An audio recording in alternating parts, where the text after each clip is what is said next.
او جن نفرمان برو لچ جهان کار نکن دست بچه کرنا کارین دستی کریه داکو بجدار ببن دهات خیزان دو فیری کارکی ببن پشتی کارین خوب داوید اینن و گرو پیشانگه ودکنو کارین خو نیشا خلکی ددن هر جبو دیتنو هر جی جبو کرینو فرودنه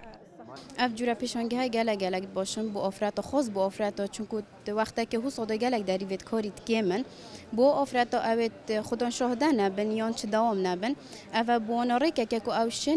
یعنی خودیار کن اف مهنا منه از شن بیشولی بکم اف دلی وکو کاریا گلک باشه بانه گو اف تشتد مجه همی یعنی کار دستینه و تشتد طبیعی هاتینه چکرن از بجم اف رای که کو گلک باشه بو آفرات کو بشه دلی وکو کاریا گلک باش دست خوب بینید کو شول دسته و بید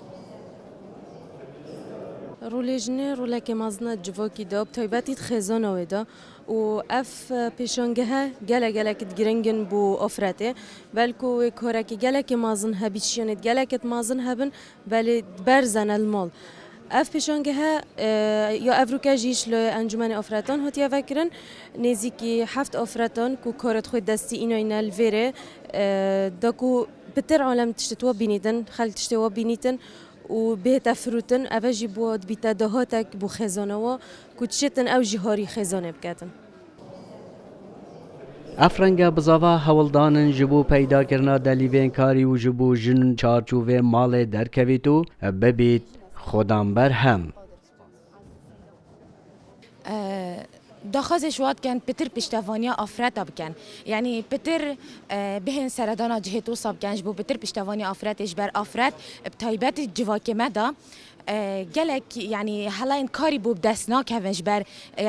بر خیزان آوی هندک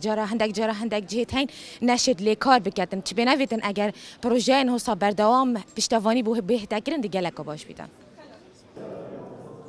دوی پیشانگه دا 7 کچو جنان بکارین خوین دستی بجداری کرنو دست پیکه که جبو بیر آنین روژا جیهانی یا جنان لهشتی آداره سلام بالایی دنگ امریکا دوهک